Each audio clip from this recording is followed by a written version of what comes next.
Union Budget 2023-2024 highlights. Amrit Kal Ka Budget. Our nation has been recognized as a bright star despite the global economic slowdown. India is currently the fifth largest economy and has a projected growth trajectory of 7%. India's per capita income has doubled to over rupees 1.97 lakhs. The budget functions as the Saptri Sheet, 7 priorities to guide us through the Amrit Kal. 1. Inclusive development. 2. Reaching the last mile. 3. Infrastructural investment. 4. Unleashing the potential. 5. Green growth. 6. Youth empower. 7. Financial sector. The fiscal deficit target for FY23 is retained at 6.4%. The same is estimated at 5.9% for FY24. Capital expenditure increased by 33% to rupees 10 lakhs crores, which is higher than the rupees 7.5 lakhs crore budgeted in the previous year, and the highest on record. The government has allocated rupees 5.94 lakhs crores to the Ministry of Defence, which is 13% more than last year's budget allocation, signifying the government's focus on domestic manufacturing.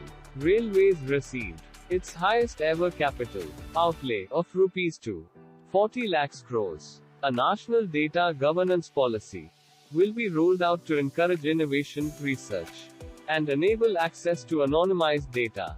Pradhan Mantri Kaushal Vikas Yojana 4.0 will be launched to skill the young population. Amrit Pidi. Within the next 3 years, the scheme will cover new age courses for Industry 4.0 like coding, AI, robotics, mechatronics, IoT, 3D printing, drones, and soft skills. National Apprenticeship Promotion Scheme will be rolled out to provide a stipend support to 47 lakhs youth in 3 years. KYC procedure to be simplified further. PAN to be made a common business identifier. The scope of DigiLocker will be expanded to enable better innovative fintech.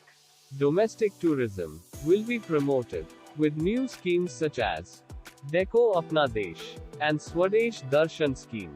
For theme-based tourism, MSME credit schemes will be revamped through an infusion of rupees 9,000 crores in the corpus. This will enable additional collateral-free guaranteed credit of rupees 2 lakhs crores.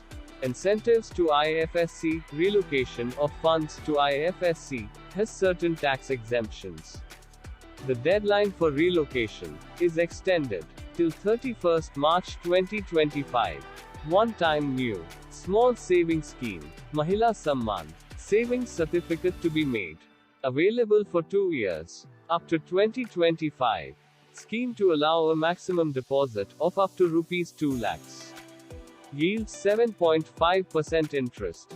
The monthly income scheme limit doubled to rupees 9 lakhs, rupees 15 lakhs per joint accounts. Senior citizen savings scheme limit doubled to rupees 30 lakhs, with the objective of promoting timely payments to MSME. Proposed to insert a new clause H in section 43B to provide that any sum payable by the assessee to MSME shall be allowed as a deduction only on actual payment. Integrated IT portal to be established for ease of reclaiming shares and dividends under IAPF. Amendments relating to direct taxes. In the case of the new tax regime, a 100% rebate on taxes is available to individuals whose total income does not exceed rupees 7 lakhs. The new tax rates, as per new tax regime, are 1. Income slab of rupees 3 lakhs, no tax levied.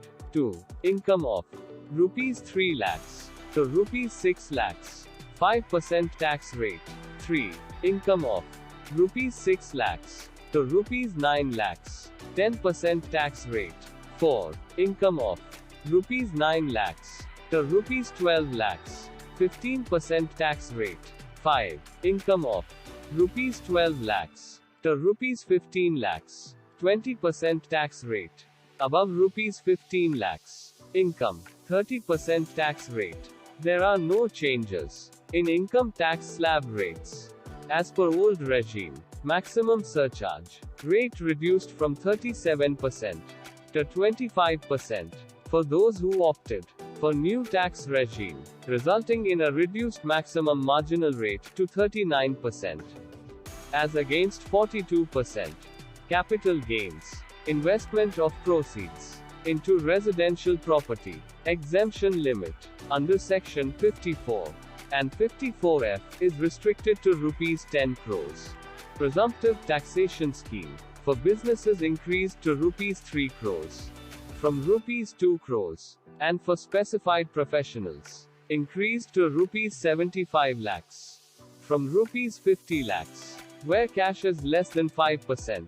Tax exemption limit on leave encashment on the retirement of non-government salaried employees increased from rupees 3 lakhs to rupees 25 lakhs. Life insurance policies other than ULIP income will be exempt only from those policies issued after 1st April 2023 with aggregate premium up to rupees 5 lakhs. Relief to startups in carrying forward and setting off of losses. 51% shareholding is relaxed, and carry forward timeline increased to 10 years from 7 years. Startup eligible for exemption.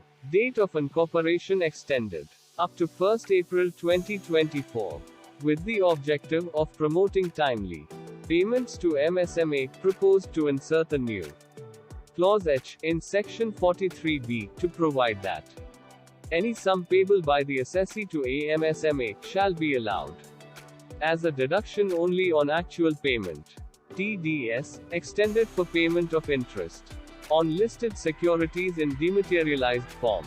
Transfer or redemption of market-linked debentures are considered as short-term capital gains. Lower tax rate of 15%, applicable for new manufacturing cooperative societies, is introduced. New IT returns to be rolled out to facilitate user-friendly tax returns. Any winnings in online games will be taxable at 30%, and TDS will be deducted at the time of withdrawal or the end of the financial year, whichever is earlier on net winnings. Reintroducing Joint Commissioner Appeal as a first appellate authority to reduce the burden on the existing commissionerate offices. Amendments relating to indirect taxes. Reduction of basic customs duty on goods other than textile and agriculture from 21% to 13%. Import of raw materials required for the manufacture of lithium-ion cells used in batteries of electric vehicles will now be exempted from customs duty. Dealers under the composition scheme shall be eligible to supply goods through e-commerce operators. Input tax credit related to corporate social responsibility expenses incurred by companies as per the Companies Act 2013 have been marked as ineligible under Section 17(5) FA of the Central Goods and Services Tax Act 2017. GST return or annual return is not allowed to be filed after 3 years from the due date of return, raising the minimum threshold for launching prosecution under GST from rupees 1 crore to rupees 2 crores, except for the offense of issuance of invoices without a supply of goods or services or both.